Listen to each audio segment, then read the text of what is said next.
ನಮಸ್ಕಾರ ಎಲ್ಲರಿಗೂ ಕನ್ನಡ ಚೆಸ್ ಚಾನೆಲ್ಗೆ ಸ್ವಾಗತ ಸುಸ್ವಾಗತ. ಇವತ್ತಿನ ವಿಡಿಯೋದಲ್ಲಿ ಎರಡು ಅದ್ಭುತವಾದಂತ ಕ್ವೀನ್ ಟ್ರ್ಯಾಪ್ಸ್ ಗಳನ್ನ ಹೇಳ್ಕೊಡ್ತಾ ಇದ್ದೇನೆ. ನೀವು ವೈಟ್ ಪೀಸಸ್ ಅನ್ನು ಹೊಂದಿದಾಗ ಈ ಎರಡು ಕ್ವೀನ್ ಟ್ರ್ಯಾಪ್ ಅನ್ನ ಯೂಸ್ ಮಾಡಬಹುದು. ಮೊದಲನೇ ಕ್ವೀನ್ ಟ್ರ್ಯಾಪ್ ಬರುವಂತದ್ದು ಸ್ಕ್ಯಾಂಡಿನೇವಿಯನ್ ಡಿಫೆನ್ಸ್ ಅಲ್ಲಿ. ಈ ಕ್ವೀನ್ ಟ್ರ್ಯಾಪ್ ಯಾವ ತರ ವರ್ಕ್ ಆಗುತ್ತೆ ಅನ್ನೋದನ್ನ ನೋಡೋಣ. E4 D5.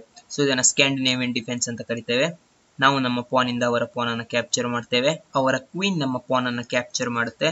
ನಾವು ನಮ್ಮ ನೈಟ್ ಅನ್ನ C3 ಆಡುವುದರ ಮೂಲಕ ಅವರ ಕ್ವೀನ್ ಅನ್ನ ಅಟ್ಯಾಕ್ ಮಾಡ್ತಾ ಇದ್ದೇವೆ.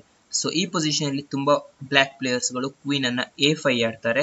ಯಾಕಂತಂದ್ರೆ ನಮ್ಮ ಕಿಂಗ್ ಅನ್ನ ಅವರ ಕ್ವೀನ್ ನ ಡಯಾಗ್ನಲ್ ಅಲ್ಲಿ ಇಡುವ ಸಲುವಾಗಿ ಕ್ವೀನ್ ಅನ್ನ A5 ಗೆ ಆಡ್ತಾರೆ.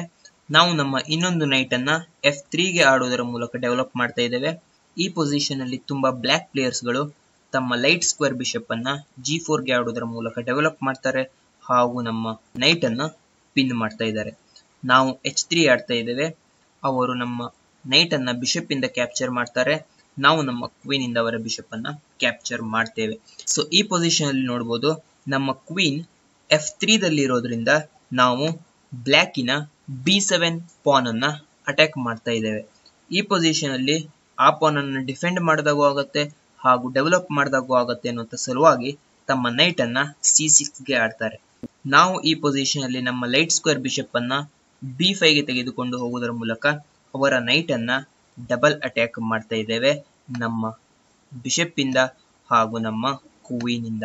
ಆ ಕಾರಣದಿಂದಾಗಿ ತುಂಬಾ ಜನ ಬ್ಲಾಕ್ ಪ್ಲೇಯರ್ಸ್ ಗಳು ಈ ನೈಟ್ ಗೆ ಇನ್ನೊಂದು ಡಿಫೆನ್ಸ್ ತರುವುದರ ಸಲುವಾಗಿ ಅವರ ಕ್ವೀನ್ ಅನ್ನ B6 ಗೆ ಆಡ್ತಾರೆ. ಇದು ದೊಡ್ಡ ಬ್ಲಂಡರ್. ಯಾಕಂತಂದ್ರೆ ನಾವು ಇಲ್ಲಿ ಅದ್ಭುತವಾದಂತ ಒಂದು ಮೂವ್ ಅನ್ನ ಆಡ್ತಾ ಇದ್ದೇವೆ. ಅದು ಏನು ಅಂತಂದ್ರೆ ನಮ್ಮ ನೈಟ್ ಅನ್ನ D5 ಗೆ ಆಡ್ತಾ ಇದ್ದೇವೆ. ಈ ಪೊಸಿಷನ್ ಅಲ್ಲಿ ಅವರ ಕ್ವೀನ್ ಅನ್ನ ನಾವು ಅಟ್ಯಾಕ್ ಮಾಡ್ತಾ ಇದ್ದೇವೆ. ಆ ಕಾರಣದಿಂದಾಗಿ ಅವರು ತಮ್ಮ ಕ್ವೀನ್ ಇಂದ ನಮ್ಮ ಬಿಷಪ್ ಅನ್ನ ಕ್ಯಾಪ್ಚರ್ ಮಾಡಿದ್ರು ಅಂತಾದ್ರೆ ನಾವು ನಮ್ಮ ನೈಟ್ ಅನ್ನ C7 ಆಡುವುದರ ಮೂಲಕ ಅವರ ಕಿಂಗ್ ಹಾಗೂ ಅವರ ಕ್ವೀನ್ ಅನ್ನ ಫೋರ್ಕ್ ಮಾಡ್ತಾ ಇದ್ದೇವೆ. ಸ್ವಲ್ಪ ಹಿಂದಕ್ಕೆ ಬಂದು ಅವರು ನಮ್ಮ ಬಿಷಪ್ ಅನ್ನ ಕ್ಯಾಪ್ಚರ್ ಮಾಡಿದ್ರೆ ನಾವು ನಮ್ಮ ನೈಟ್ ಅನ್ನ C7 ಗೆ ತೆಗೆದುಕೊಂಡು ಹೋಗಿ ಫೋರ್ಕ್ ಮಾಡ್ತೀವಿ ಅನ್ನೋ ಕಾರಣಕ್ಕಾಗಿ ಅವರು ಕ್ವೀನ್ ಅನ್ನ A5 ಗೆ ಆಡಿ ತಮ್ಮ C7 ಪಾನ್ ಅನ್ನ ನೈಟ್ ಇಂದ ಪ್ರೊಟೆಕ್ಟ್ ಮಾಡಕ್ಕೆ ಪ್ರಯತ್ನ ಪಟ್ಟರು ಅಂತಾದ್ರೆ ನಾವು ನಮ್ಮ B ಪಾನ್ ಅನ್ನ B4 ಗೆ ಆಡುವುದರ ಮೂಲಕ ಅವರ ಕ್ವೀನ್ ಅನ್ನ ಟ್ರ್ಯಾಪ್ ಮಾಡಿದ್ದೇವೆ ಅಂತಾನೆ ಹೇಳ್ಬೋದು. ಇವಾಗ ನೋಡ್ಬೋದು, ಅವರ ಕ್ವೀನ್ ಗೆ ಯಾವುದೇ ರೀತಿಯಾದಂತ ಪೊಸಿಷನ್ ಗಳು ಇಲ್ಲ. ಇಲ್ಲಿಂದ ಅವರು ನಮ್ಮ ಬಿಷಪ್ ಅನ್ನ ಕ್ಯಾಪ್ಚರ್ ಮಾಡಲೇಬೇಕಾಗತ್ತೆ. ನಾವು ನಮ್ಮ ನೈಟ್ ಅನ್ನ C7 ಗೆ ತೆಗೆದುಕೊಂಡು ಹೋಗೋದರ ಮೂಲಕ ಅವರ ಕ್ವೀನ್ ಅನ್ನ ಗೆಲ್ತಾ ಇದ್ದೇವೆ. ಇದು ಮೊದಲನೇ ಕ್ವೀನ್ ಟ್ರ್ಯಾಪ್. ಆದ್ರೆ ಎರಡನೇ ಕ್ವೀನ್ ಟ್ರ್ಯಾಪ್ ಬರುವಂತದ್ದು ಫ್ರೆಂಚ್ ಡಿಫೆನ್ಸ್ ಅಲ್ಲಿ. ಫ್ರೆಂಚ್ ಡಿಫೆನ್ಸ್ ಅಲ್ಲಿ ಕ್ವೀನ್ ಟ್ರ್ಯಾಪ್ ಯಾವ ತರ ವರ್ಕ್ ಆಗುತ್ತೆ ಅನ್ನೋದನ್ನ ನೋಡೋಣ. E4 E6 ಇದನ್ನ ಫ್ರೆಂಚ್ ಡಿಫೆನ್ಸ್ ಅಂತ ಕರಿತೇವೆ. ಇವಾಗ ನಾವು D4 ಆಡ್ತಾ ಇದ್ದೇವೆ. ಬ್ಲಾಕ್ D5 ಆಡುತ್ತೆ. ನಾವು ನಮ್ಮ ಈ ಪಾನ್ ಅನ್ನ E5 ಗೆ ಪುಷ್ ಮಾಡುವುದರ ಮೂಲಕ ಸೆಂಟರ್ ಪೊಸಿಷನ್ ಅನ್ನ ಕ್ಲೋಸ್ ಮಾಡ್ತಾ ಇದ್ದೇವೆ. ಆ ಕಾರಣದಿಂದಾಗಿ ಬ್ಲಾಕ್ ಈ ಪೊಸಿಷನ್ ಅಲ್ಲಿ ನಮ್ಮ D ಪಾನ್ ಅನ್ನ ಅಟ್ಯಾಕ್ ಮಾಡುವ ಸಲುವಾಗಿ ಅವರ C ಪಾನ್ ಅನ್ನ C5 ಆಡುತ್ತೆ. ಆದ್ರೆ ನಾವು ನಮ್ಮ C ಪಾನ್ ಅನ್ನ C3 ಗೆ ಆಡುವುದರ ಮೂಲಕ ಅದನ್ನ ಡಿಫೆಂಡ್ ಮಾಡ್ತೇವೆ. ಇವಾಗಿಂದ ಬ್ಲಾಕ್ ನ ಐಡಿಯಾ ಏನಿರುತ್ತೆ ಅಂತಂದ್ರೆ D ಪಾನ್ ಅನ್ನ ಅಟ್ಯಾಕ್ ಮಾಡುವಂತದ್ದು ಬ್ಲಾಕ್ ನ ಐಡಿಯಾ ಇರುತ್ತೆ. ಆ ಕಾರಣದಿಂದಾಗಿ ಇನ್ನೊಂದು ಅಟ್ಯಾಕರ್ ಅನ್ನ ತರ್ತಾರೆ. ನೈಟ್ ಅನ್ನ C6 ಆಡ್ತಾರೆ. ನಾವು ನಮ್ಮ ನೈಟ್ ಅನ್ನ F3 ಆಡುವುದರ ಮೂಲಕ ಡಿಫೆಂಡ್ ಮಾಡ್ತಾ ಇದ್ದೇವೆ.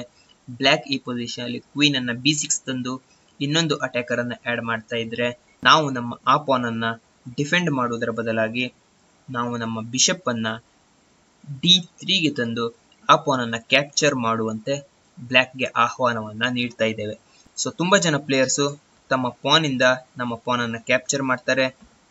ನಾವು ಅವರ ಪಾನ್ ಅನ್ನ ಕ್ಯಾಪ್ಚರ್ ಮಾಡ್ತೇವೆ. ಅವರು ನೈಟ್ ಇಂದ ನಮ್ಮ ಪಾನ್ ಅನ್ನ ಕ್ಯಾಪ್ಚರ್ ಮಾಡಿದ ತಕ್ಷಣ ನಾವು ನಮ್ಮ ನೈಟ್ ಇಂದ ಅವರ ನೈಟ್ ಅನ್ನ ಕ್ಯಾಪ್ಚರ್ ಮಾಡ್ತೇವೆ. ಇವಾಗ ಅವರು ತಮ್ಮ ಕ್ವೀನ್ ಇಂದ ನಮ್ಮ ನೈಟ್ ಅನ್ನ ಕ್ಯಾಪ್ಚರ್ ಮಾಡ್ತಾರೆ. ಆದರೆ ಇದು ದೊಡ್ಡ ಬ್ಲಂಡರ್. ಯಾಕಂತಂದ್ರೆ ನಾವು ಅದ್ಭುತವಂತ ಒಂದು ಕಿಲ್ಲರ್ ಮೂವ್ ಅನ್ನ ಆಡ್ತಾ ಇದ್ದೇವೆ. ನಮ್ಮ ಬಿಷಪ್ ಅನ್ನ B5 ಆಡುವುದರ ಮೂಲಕ ಬ್ಲಾಕ್ ಕಿಂಗ್ ಗೆ ಚೆಕ್ ಅನ್ನ ಕೊಡ್ತಾ ಇದ್ದೇವೆ ಹಾಗೂ ಬ್ಲಾಕ್ ಕ್ವೀನ್ ಗೆ ಡಿಸ್ಕವರಿ ಆದಂತ ಅಟ್ಯಾಕ್ ಅನ್ನ ಮಾಡ್ತಾ ಇದ್ದೇವೆ. ಬ್ಲಾಕ್ ಕ್ವೀನ್ ಗೆ ಯಾವುದೇ ರೀತಿಯಾದಂತ ಸಪೋರ್ಟ್ ಇಲ್ಲ. ಈ ಪೊಸಿಷನ್ ಅಲ್ಲಿ ಬ್ಲಾಕ್ ತಮ್ಮ ಕ್ವೀನ್ ಅನ್ನ ಕಳ್ಕೊಂಡಿದೆ ಅಂತಾನೆ ಹೇಳ್ಬೋದು. ಎರಡು ಕ್ವೀನ್ ಟ್ರ್ಯಾಪ್ಸ್ ಅನ್ನ ನಿಮ್ಗೆ ತೋರಿಸಿದ್ದೇನೆ. ಖಂಡಿತವಾಗಿ ತುಂಬಾ ಜನ ಈ ತರ ಕ್ವೀನ್ ಟ್ರ್ಯಾಪ್ಸ್ ಗೆ ಬೀಳ್ತಾರೆ. ನೀವು ಖಂಡಿತವಾಗಿಯೂ ಈ ತರ ಕ್ವೀನ್ ಟ್ರ್ಯಾಪ್ಸ್ ಗೆ ಬೀಳ್ಬೇಡಿ ಹಾಗೂ ಅವಕಾಶ ಸಿಕ್ಕಾಗ ಈ ಕ್ವೀನ್ ಟ್ರ್ಯಾಪ್ಸ್ ಅನ್ನ ನಿಮ್ಮ ಅಪೋನೆಂಟ್ ಮೇಲೆ ಪ್ರಯೋಗ ಮಾಡಕ್ಕೆ ಮರಿಬೇಡಿ ಅಂತ ಹೇಳ್ತಾ ಇಲ್ಲಿಗೆ ಈ ವಿಡಿಯೋವನ್ನ ಮುಗಿಸ್ತಾ ಇದ್ದೇನೆ.